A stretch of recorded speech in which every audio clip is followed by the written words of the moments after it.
Hello, hello, and welcome back to the cookie jar. Today we are starting with Cherry Cheesecake Murder. The first one in this book is called the Cocalattas. That's these 2 pages and a little note on this page. So these are a cookie that you make and bake, so always like those, saves time. You are preheating the oven to 350. You're going to need 1 cup melted butter, 2 sticks, half a pound, 3/4 cup white granulated sugar, 3/4 cup brown sugar firmly packed, 1 teaspoon of baking soda, 2 teaspoons of coconut extract. It has a note. It's not absolutely positively necessary that you use coconut extract, but the cookies will be much more delicious if you do. If you can't find it, or you're making these in the middle of a blizzard and you can't get to the store, just use vanilla.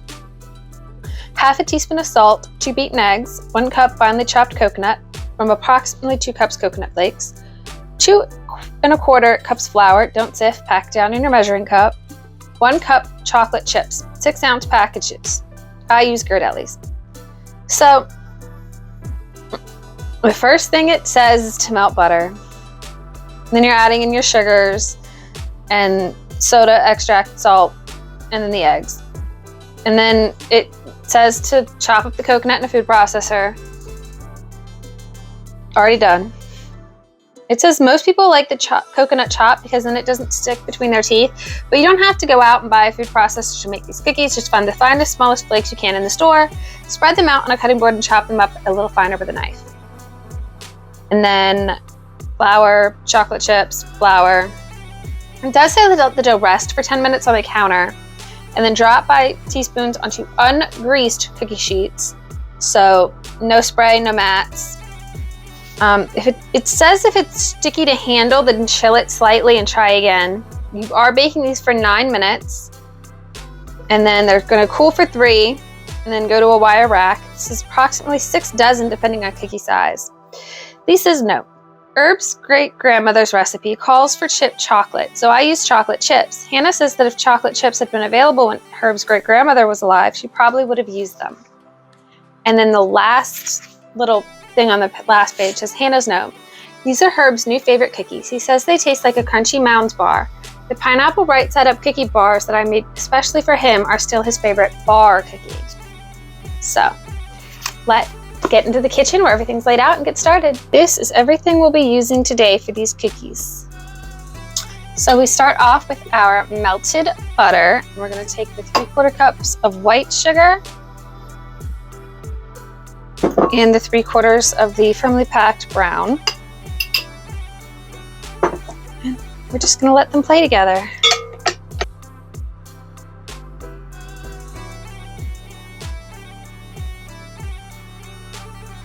To this, we are going to add the teaspoon of baking soda,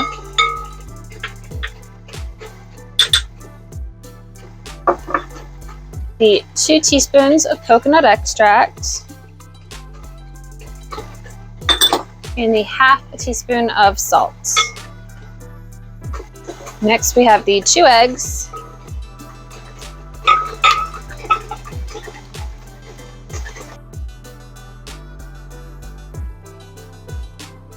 the cup of coconut, which it looks like more than it is because when you finally pack it and then dump it out, it kind of poofs a bit. But cup of coconut, finely chopped. Out of my bowl.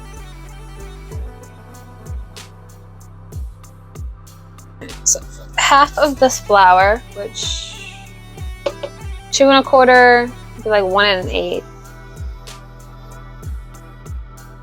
The cup of chocolate chips, and the last 1/2 of the flour.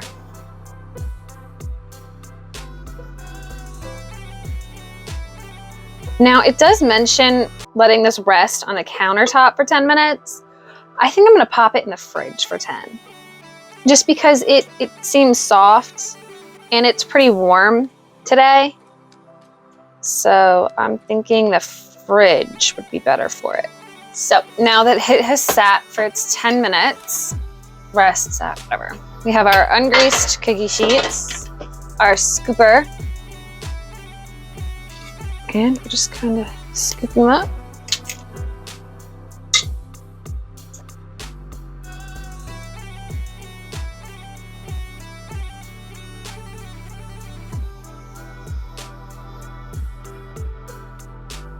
And this is what we get.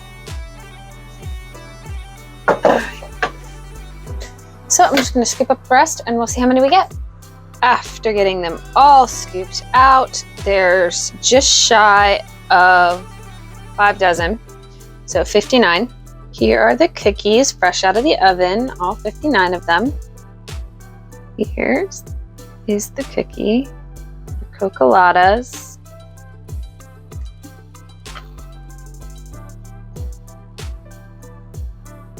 I don't get a crunchy Mounds bar, but I definitely get a Mounds bar out of it.